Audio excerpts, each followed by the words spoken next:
There are 4 common lash extension styles that are really commonly used in the industry. So you may know these styles, you may not, but they are the natural eye. And the natural eye just really mimics what our lashes naturally do, which you saw in my last video. It mimics how they go shorter, longer, and then shorter again, just naturally the way our lashes grow.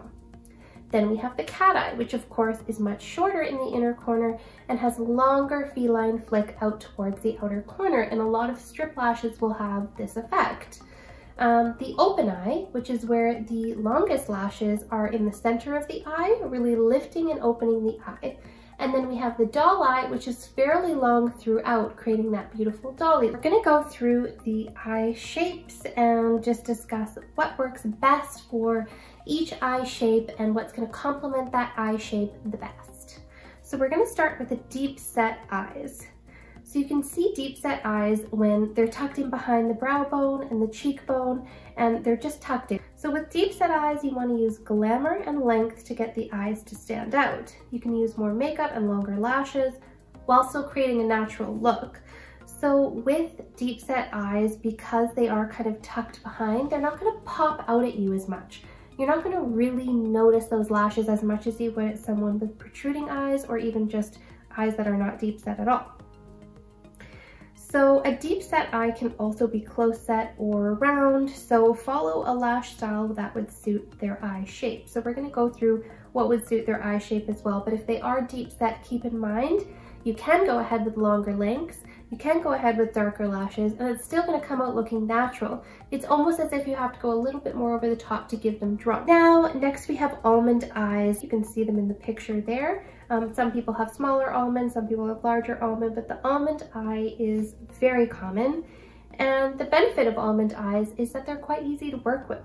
So they work well with most curls, so you can kind of style it based on what the client wants. Place emphasis on the middle of the eye for a more open eye look, and on the outer corner for the feline flick. So the open eye or cat eye really do work the best on almond eyes. Next up, we have monolid eyes. So with monolids, you want to apply longer extensions to the outer corner to accentuate the natural cat eye look.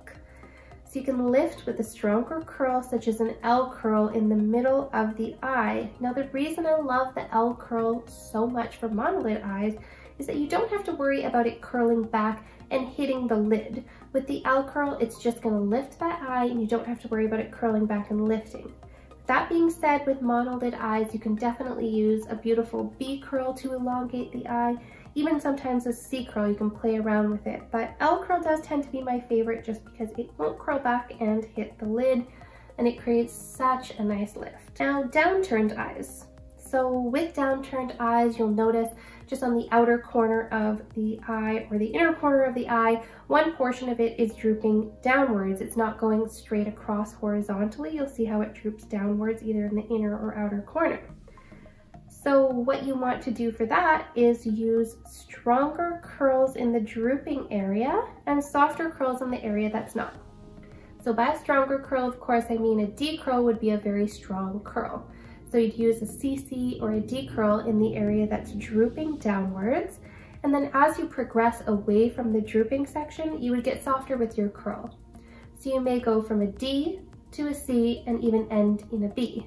Or you may just go from a D to a C. It depends on how droopy the eye is and how drastic you want to change the look.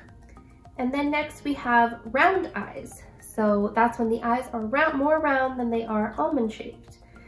With those, you want to place emphasis on the outer corner to create the elongated eye effect. So round eye, people with round eyes are in luck because they are finally the ones that cat eye actually complements so well. Round eyes look amazing with the cat eye look. So the kitten or cat eye are the best for this eye shape. Always use a lesser or flatter curl when working with round eyes. So with round eyes, you don't want to lift them up as much or open them up as much.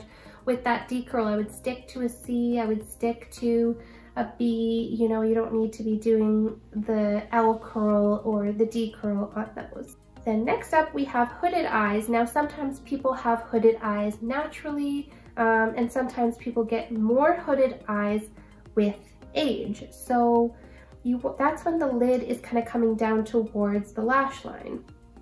So you want to emphasize the middle of the eye using a stronger curl to lift it and open it.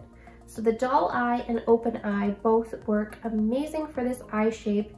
And same thing with monolid, I like to use a strong curl in the center of the eye, such as the D curl or the L curl. I mean, the L curl works amazing on hooded eyes. And next we have close set eyes. So with close set eyes, we want to place emphasis on the outer corners for our lashes. So the kitten or cat eye is great because drawing attention to the outer corner draws attention away from those inner corners. It makes the eyes appear wider apart and balances them out a little bit more. Next up, we have wide set eyes. So on wide set eyes, the last thing you want to do is use the cat eye style, unless, like I said, the client insists upon it, which can happen.